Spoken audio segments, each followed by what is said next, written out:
Hello mga bata! Isang maligayang bati mga kahimik-sikan. Buksan ang tenga, puso at isipan. Tara, let's! Ako si Teacher Let.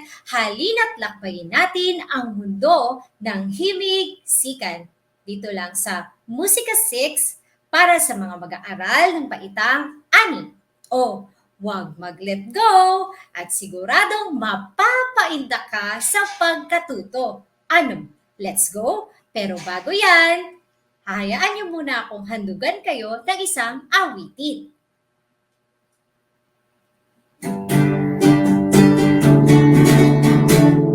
Aming pagpati, aming sasampitin, isang magandang araw, mahal naming mag-aaral. Welcome sa ETULAY, isipan natin kasahin, nawa lahat kayo'y matuto't masiyahin. Aming pagpati, aming sasampitin, isang magandang araw, mahal naming mag-aaral. Welcome sa ETULAY, isipan natin asahin, nawa lahat kayo'y matuto't masiyahan din. Nawa lahat kayo'y matuto't masiyahan din. Okay ba? Nakasunod ba tayo mga bata? Very good!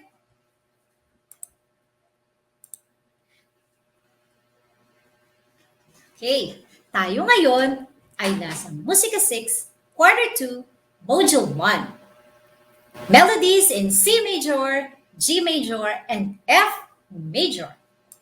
And for our Module 2, Simple Melodies. Have you experienced singing or humming a tune of a song while doing something or while relaxing?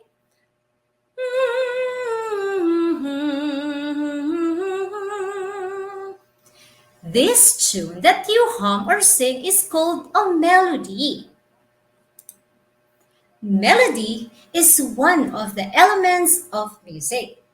It is the succession of tones which is sounded one after another. Melody is determined by listening to the tune and by studying the notation. To understand more what a melody is, let's start analyzing what are the notes in the key of C major scale. A scale is a series of ascending and descending tones in the order of their pitch, which is sounded one after another. In key of C major, a scale is composed of 8 sophist syllables, namely Do, Re, Mi, Fa, So, La, Ti, and Do, and with corresponding pitch names of C, D, E, F, G, A, B, and C. Maari nating awitin ang Koday hand signs. Do, Re, Mi, Fa, Sol, La, Ti, Do, Do, Ti, La, So, Fa, Mi, Re, Do. Okay. It has no sharp or flat sign found after the time signature. Lower Do is found in the first ledger line below the staff, where the pitch name C is also found. It is the home tone of C major scale. Home tone is a term commonly used for the first or key tone of any scale. Ang higher Do ay makikita sa third space ng staff. At ang C major is the basic of all keys.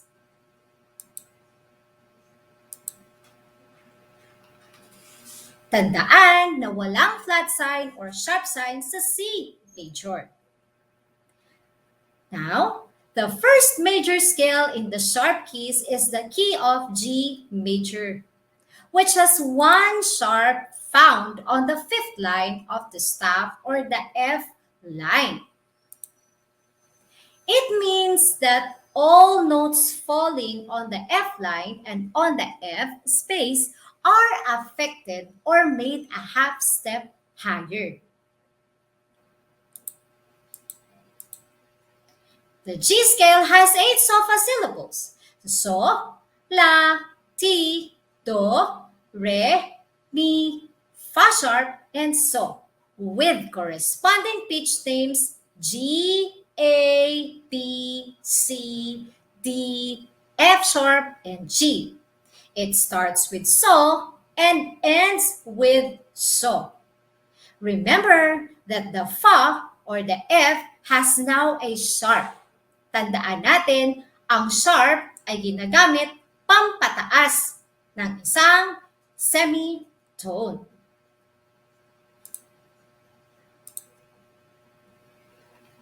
Next is the F major scale. It is the first major scale in the flat keys. Its scale starts with Fa and ends with Fa.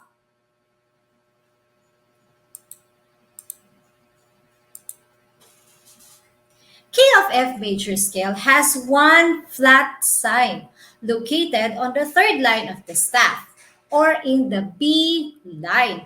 It means that all notes on the pitch name B should be lowered a half step or semitone.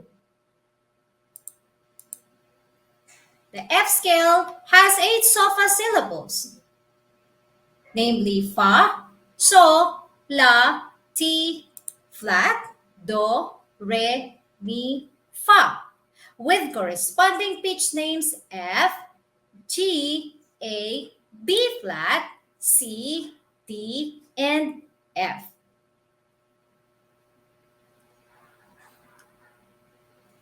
Remember that the T or the B has now a flat. Tandaan na ang flat naman ay pampababa ng semitone.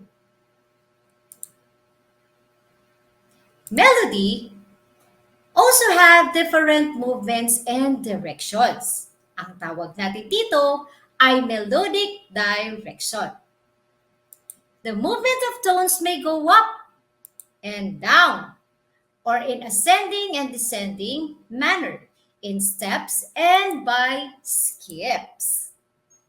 Kung mapapansin natin, sa unang dalawang measure, ang mga note ay gumagalaw ng stepwise.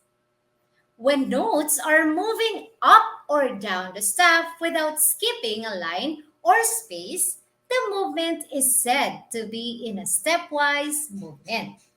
At ang sumunod naman na dalawang measure, ang mga note naman ay gumagalaw ng skipwise.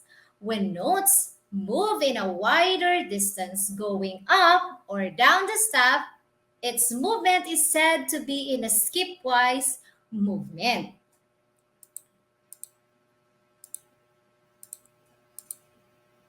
And there are also notes which remain on the same line or space, and it's called stationary or repeated pattern. Ang iba't ibang uri ng direksyon ng melody ay nakatutulong upang makabuo ng higit na makukulay at magagandang melody sa mga awit at musika. In creating simple melodies, we need to learn the basic things needed to be able to read and write music. First to consider is the staff, because it is where all other musical symbols are drawn. Diyan natin makikita ang iba't ibang uri ng notes. It has 5 lines and 4 spaces. Next to consider is the kinds of notes and rests. Dapat alam natin ang iba't ibang uri ng notes and rests. The whole note, the whole rest, the half note, the half rest, the quarter note, the quarter rest, the eighth note, the eighth rests, ang 16th note at ang 16th rest, at ang dotted notes and rests. Next to consider is the time signature. It defines the meter of music. It can be a simple time signature which includes the 2-4, the 3-4, and the 4-4 time signature. At ang compound time signature kung saan ang 6-8 time signature ay napapabilang. Fourth to consider is the key signature. As we have discussed earlier, we have discussed the different major scale. First is the C major scale. Tandaan natin na walang sharp or flat sa C major scale. Sa G major scale naman, may isang sharp sa fifth line. Si F major scale naman ay may isang flat sa third line. Fifth to consider is the home tone. Home tone is a term commonly used for the first or key tone of any scale. Like for example, sa C major scale, ang home tone ay Do. Sa G major scale, ang home tone naman ay So. Sa F major scale ay Fa. And lastly, the lyrics. Lyrics is very important to consider the pronunciation and syllabication of the words in creating lyrics for your simple melody. Remember that melody is one of the important elements in music. It is a musical line that is made up of series of tones and pitches. Melodies have contour direction that moves up and down. So sana mga bata, sa ating aral ngayon ay marami kayong napulot. So isa na namang makabuluhang talakayan ng ating natapos ngayong araw. Tandaan na tulad ng musika, pakikinig at pag-unawa rin ang pinakamabisang paraan ng pagkatuto. Muli ako si Tutor at sisiguraduhin kong I won't let you down. Kita-kits dahil sama-sama tayo hanggang sa susunod nating himig sikan. Pero bago ang lahat, hayaan niyo muna ako handugang kayo ng awiting paalab na.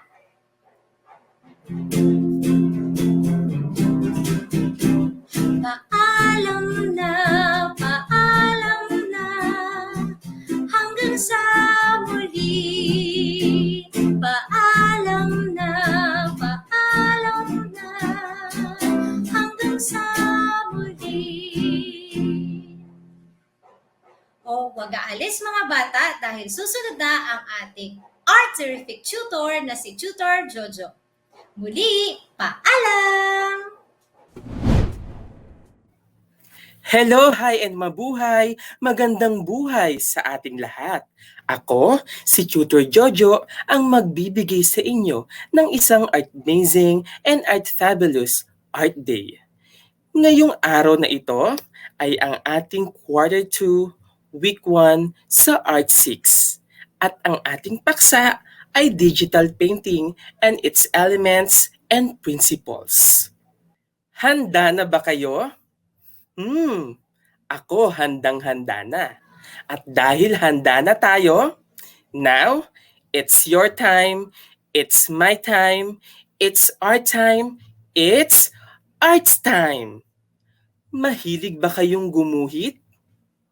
Mahilig ba kayong magkulay? Malalaman natin yan sa ating panimulang gawain. Ito ay ang fact or bluff. All you have to do is to write fact if the pictures apply the use of technologies and bluff if not. Picture number 1. Bibigyan ko kayo ng 5 segundo upang mag-isip. Tama! Yan ay fact dahil ang computer ay isang technology. Picture number 2.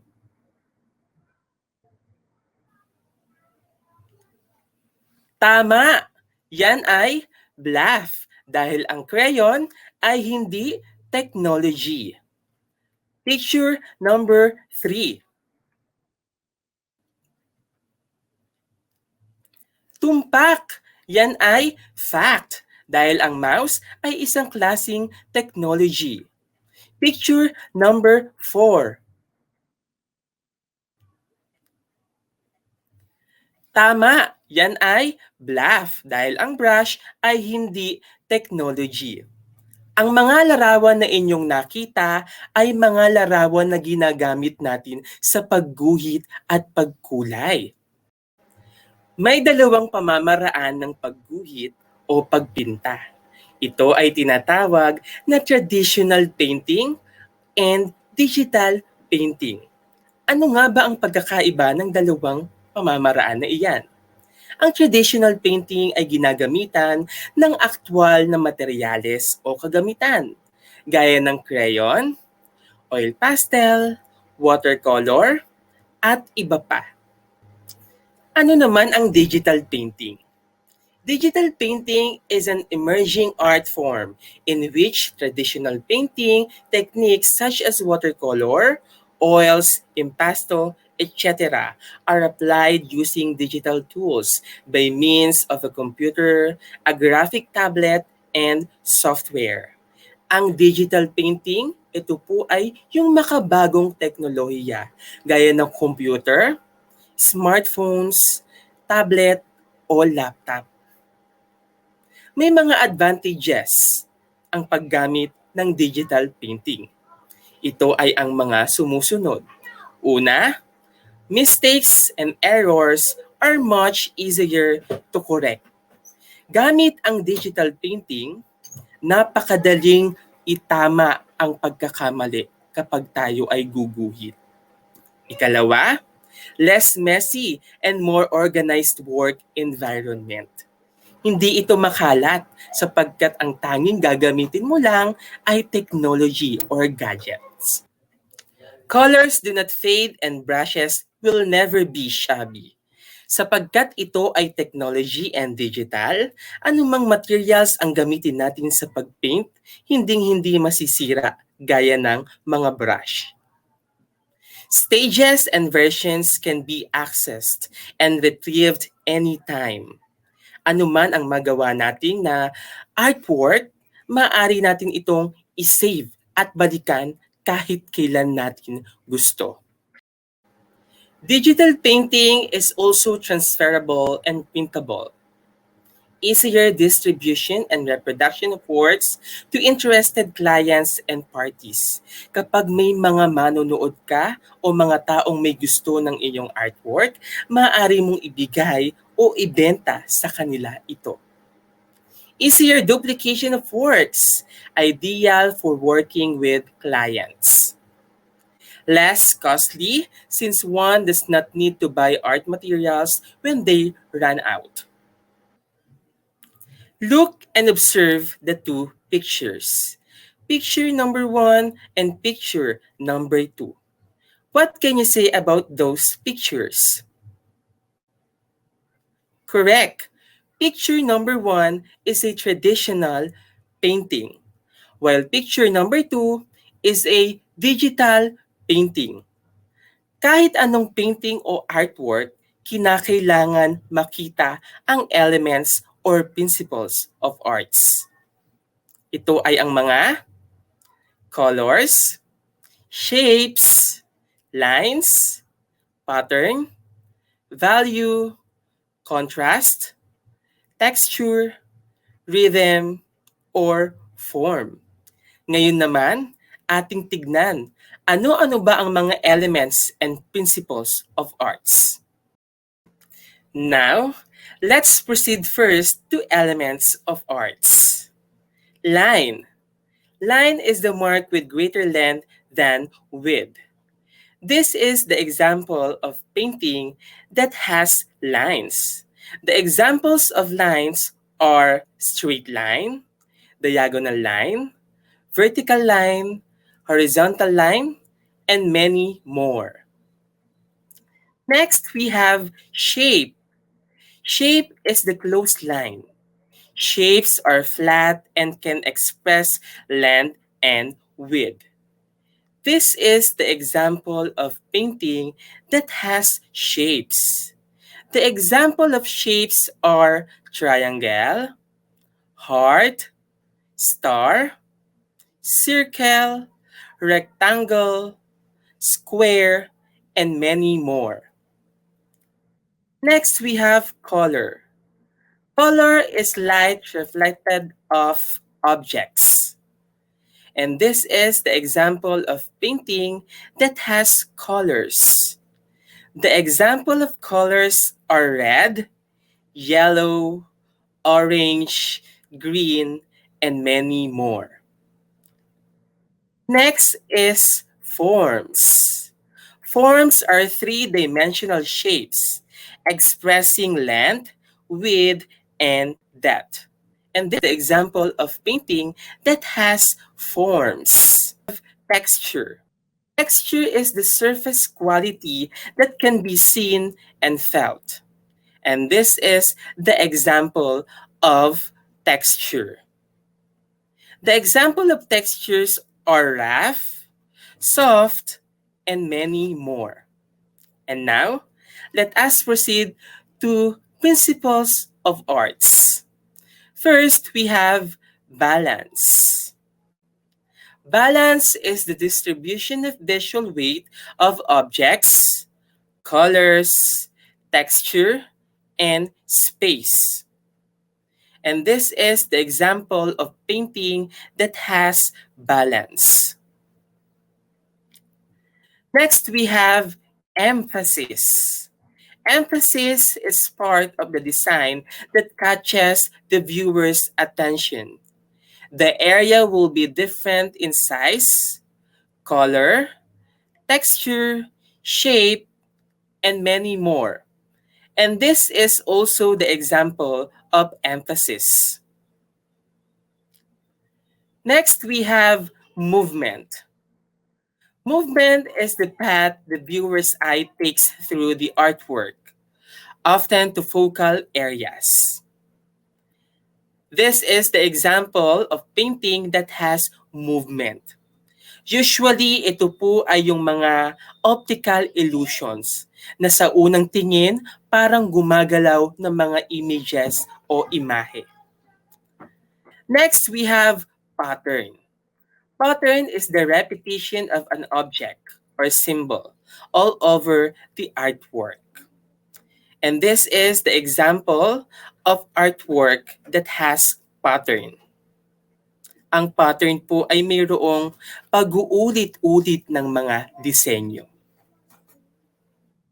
Next, we have rhythm. Rhythm is created when one or more elements of design are used repeatedly to create feeling of organized movement. That is the example of rhythm. Next, we have unity. Unity is the feeling of harmony between all parts of the artwork, creating a sense of completeness. And this is the example of artwork that has unity. Kapag sinabi nating unity from the word itself, unity, sama-sama, kumpleto ang lahat ng elements and principles of arts. Makikita natin ang buong sining o obra. At ngayon alam niyo na kung ano ang traditional painting and digital painting and its elements and principles of arts. I have here an activity. All you have to do is to identify the digital painting and traditional painting. Okay, picture number 1 and picture number 2. Alin dyan ang digital painting at alin dyan ang traditional painting. Bibigyan namin kayo ng 5 segundo upang mag-isip.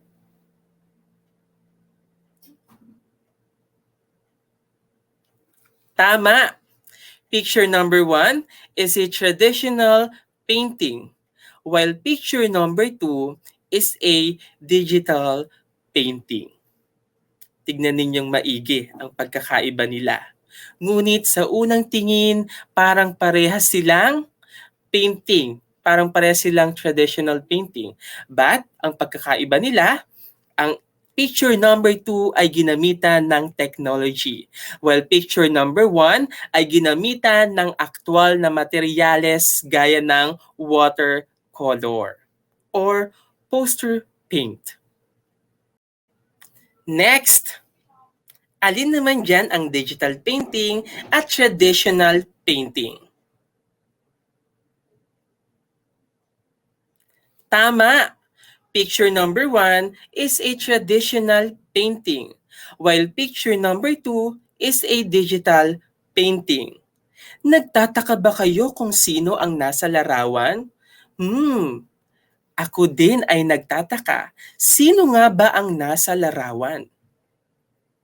Now, it's art trivia time! Kilala niyo ba siya? Siya lang naman si Vincent William van Gogh. Si Vincent William van Gogh ay isang Dutch Impressionist painter. Siya ay iniidolo. Siya ay sikat at talaga naman nilulook up ng mga kilala at sikat na mga pintor gaya niya. Hindi ba tayo rin? Tayo rin ay nag-a-aspire na maging painter balang araw.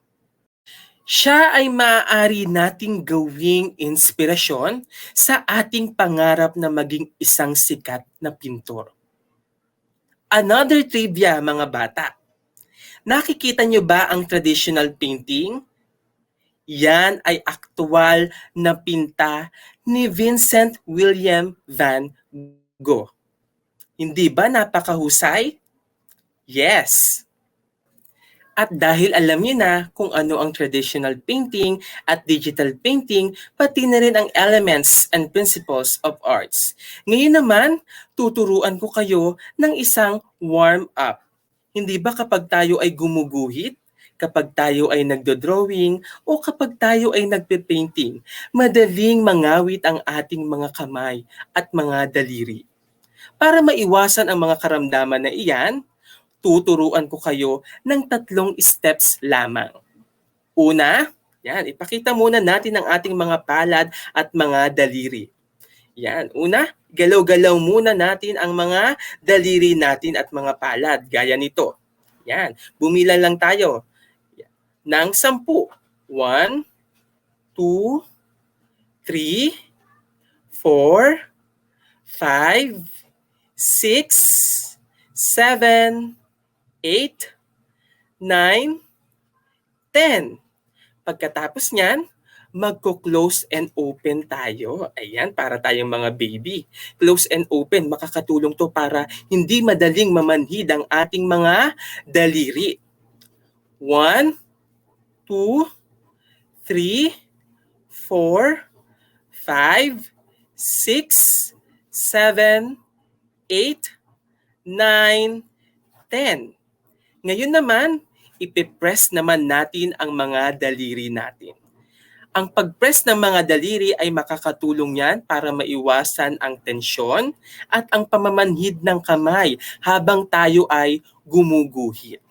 Ngayon naman, matapos natin i-close open ang ating mga palad at ang ating mga kamay, ipipress naman natin ang mga daliri natin.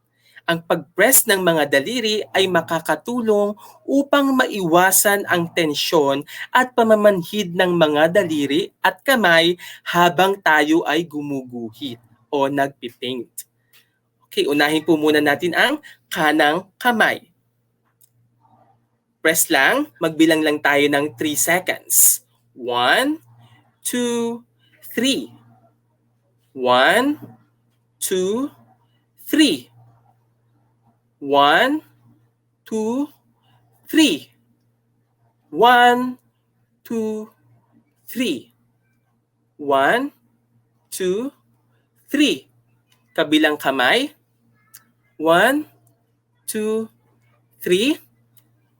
1, 2, 3. 1, 2, 3. 1, 2, 3. 1, 2, 3. Ayan. Matapos natin i-press ang mga daliri natin, ngayon naman, i-shake naman ang mga kamay. Makakatulong ito upang dumaloy ng mabuti ang mga dugo natin sa ating mga ugat. I-shake lang natin ng 10 beses. Yan.